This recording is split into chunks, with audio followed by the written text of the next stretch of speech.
All right, we are live here, seventh inning stretch, game one recap here. Blue Jays 11-4 over the Los Angeles Dodgers. A lot to get into. Where do the Jays stand on offense? Like I said, they're resilient. Dodgers, the champs, can they bounce back? Seventh inning stretch, game one, post game. Here we go.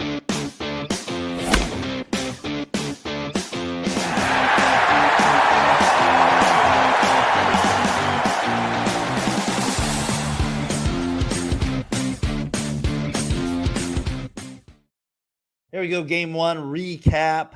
Blue Jays over the Dodgers in game one of the World Series here. A lot to get into. There's 5 things I'm going to break down here as we get into the game. Here is the big play of the game tonight. If you're just joining us, Blue Jays, again, they get the win over the Dodgers. Here's the big play, the big grand slam we'll get into here. And here struggles. Barger sends a towering drive. Right center field. Kiss it goodbye.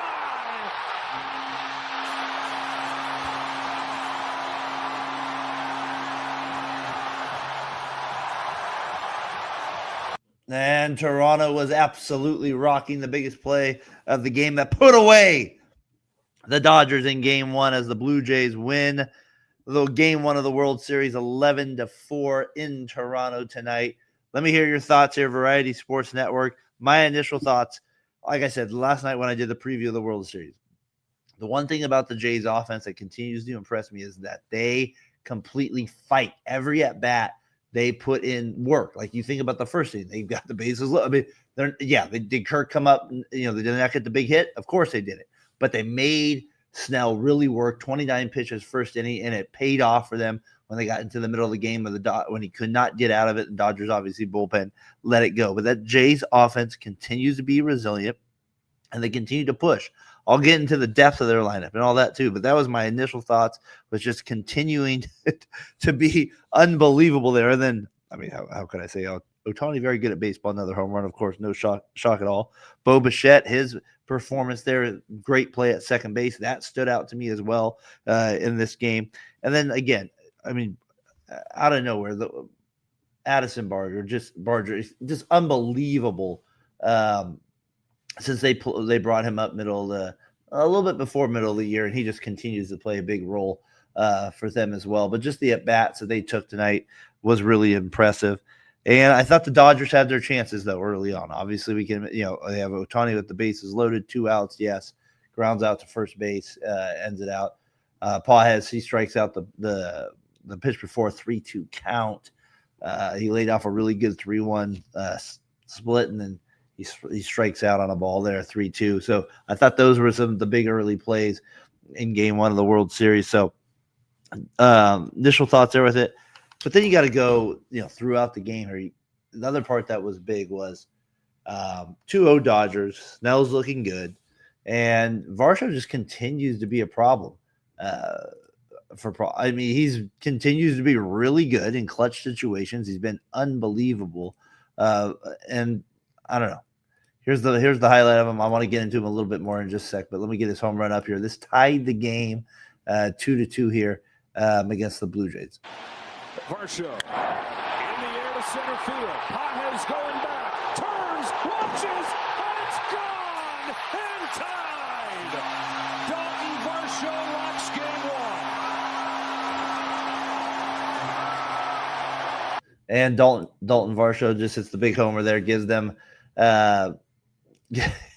ties it up in a big situation there where, I mean, if you're a Blue Jays fan, fourth inning, you're like, all right, Snell's on a little bit of roll. You got out of those early jams. Big hit there. I mean, gives them the confidence. Now they're the bats they were grinding earlier in the game that they didn't get rewarded on, got rewarded in the fourth inning, and then you just felt the momentum come from there, and their at bats and their prowess up and down the lineup. And the one thing that continues to impress me about them is those guys 7, 8, 9 that put pressure on. Jimenez has been unbelievable in this postseason. He goes 1 for 4, but he gets a big RBI there. A little bit later to make it 5-2. Clement's been awesome for them. So they just continue. St. Luke's. I mean, they continue to be guys that just put pressure on your offense throughout the game. The other big play, like I said, I do want to hit on that, is that Ohtani ground out with the bases loaded. You figure they're up big a little bit here. He gets a big hit. They have a chance to really put this game away.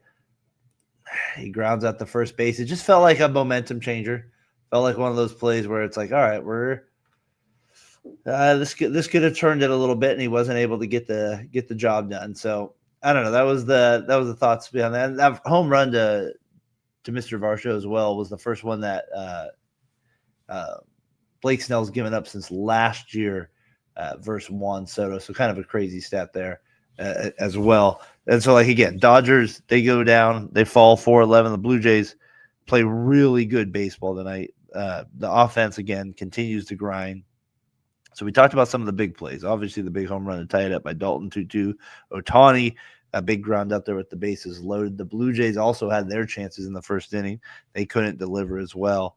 And I just for a second, I want to touch a little bit on Mr. Addison there, who hits the grand slam. Mr. Garber there. Like, as soon as he came up, I saw a couple of weeks of him. I was like, this guy's a serious hitter. He's going to be a problem. He takes really good at bats. He has a great home run swing. He was in a great count there. And that's one where, I mean, big guy. I mean, yes, you're up in the game. He puts it away. They're up 5-2. He says good night. And he's been solid all year round. So I'm not surprised that he was able to come through. But that was definitely the put away shot as I got the podcast going with that home run. Tonight, we might end it with it. You never know with that. But I thought Ernie Clement, like, again, was really big for the Blue Jays as well. And, of course, Jimenez was absolutely awesome in the game. I wanted to get into the pitching a little bit here. Snell, he battled those first innings. He had good stuff with the changeup and the off-speed stuff. They obviously wore down his final line, 5 innings pitched, 8 hits, 5 earned runs, 3 base on balls, and 4 Ks. Obviously not the Snell start we were expecting, giving his last game here versus the Brewers in Game 1, where he absolutely dominated. So I'd be curious to get your guys' thoughts on Blake Snell. Obviously, if he goes to Game 5, yeah, he'll be pitching here. I think he'll bounce back in LA more so than he did tonight.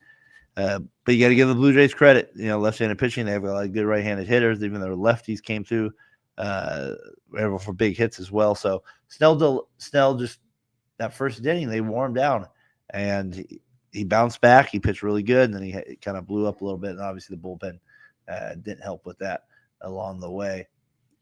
So that was my first thoughts of that with the pitching. And then, Savage, he was all over the place a little bit. I mean, the first inning comes out, strikes Ohtani out. Looks awesome. He only threw I saw 10 or 12 splitters, which is usually his best pitch. He decides not to throw it not very often tonight. So he was good enough. He was good enough to get him through it. He didn't have blow-up innings. Gave the offense a chance. He's on 4 days of rest. Are they going to let him go 5 days next time? We'll see where they're at. I guess it depends on probably how much they're up in the World Series as well.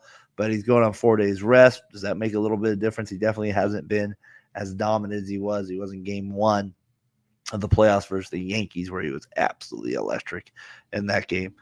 And, some of the other things is we haven't seen the bullpen yet. That was my other pitching. Whereas, we haven't seen the Blue Jays in one game, 11-4. You didn't get the Blue Jays' best guys in stress situations. Yes, you did get a few guys, maybe the 7-8 guys, but it wasn't stress innings. Dodgers obviously didn't throw anybody. We'll see what Game 2 does with the bullpen as well. What am I looking forward to in Game 2? Will the Kiki magic continue? This guy continues to be awesome throughout the whole entire playoffs. And again, just goes into the phone booth, turns into Superman in the playoffs. He's batting basically 100 points better than he does in the regular season, almost every playoff. The guy is absolutely incredible this time of year. He gets the Dodgers off to a good start. They went ahead 1-0 on his single there. And then, the catcher from Toronto, he adds on to the lead tonight when they're already up big, but he's had a great year. Mr. Kirk there. Toronto, let's get his home run up on. Wow. Here's a high drive off of the bat of Kirk, sailing back there to center. Does it have a lefty bit? Double digits for the Jays in Game 1. What a statement from Toronto.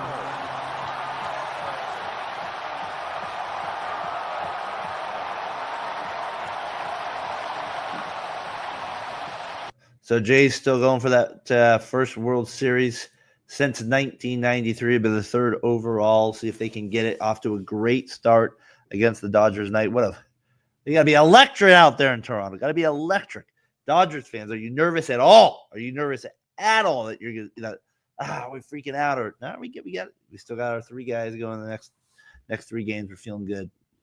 Gotta think Dodgers fans, game 2 feels like a big one. Maybe it's not actually the reality of the situation, but gotta feel like it if you're the Dodgers fan base. Going back to LA, yeah, you're going home, but Blue Jays obviously have proven to be a tough team. Ohtani does get the homer. That's gotta make you continue to feel unbelievable. With Mr. Ohtani there hitting the homer. I also wanted to get into Jays. The big play of the game too was, I thought that it was an interesting play. I thought it was going to be a big play. I think it was the second inning where Clint was trying to get to third. He gets thrown out at third base. Kind of an interesting base running decision there. I thought it was going to cost them, obviously earlier in the game. So the Jays, something to look forward. They were obviously aggressive on the bases. That was a situation where it didn't play out. Going on in the series, looking to as a team, are they being not overly aggressive, but you can run into outs at times. So it's just something I'm going to keep an eye on. Maybe it was just a one-time play, but let's see if they continue to push the pace like that. And I want to get into game 2 predictions here. I think the Dodgers bounce back and they win 8-5. I think they come back. I think both teams are going to score a little bit in this series. Like I said, it's Gausman versus Yamamoto. Maybe this game ends up to be a little less than I think, but I think there's a chance this game both guys could get rocked again. Both these lineups really make you work, and it usually results in the better pitcher getting out of the game early. And that's what I could see happening in this game.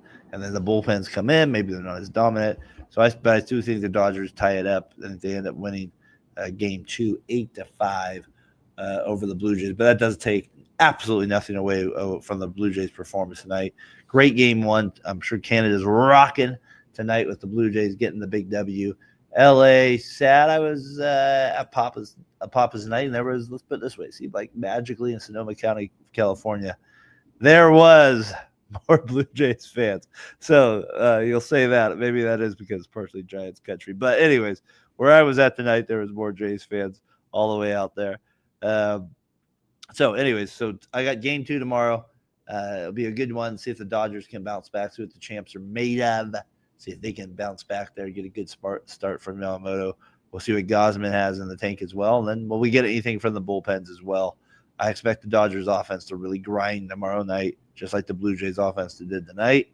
Let's see what we got. I'm looking forward to that part of the game tomorrow. So big game tomorrow night. Let's see what happens. 7th inning stretch with you. It's been game 1 recap. Looking forward to seeing you guys tomorrow night after game 2. Continue to follow and subscribe to Variety Sports Network. Appreciate the love we've gotten the last 3 weeks. We've done podcasts, and obviously we've been doing it for a while. And so you guys have always tuned in. Appreciate your thoughts. Appreciate the comments I've been getting. Blue Jays win game 1 over the champs. They went 11-4. Can they get a 2-0 lead tomorrow night versus those Los Angeles Dodgers? We'll see you guys tomorrow night.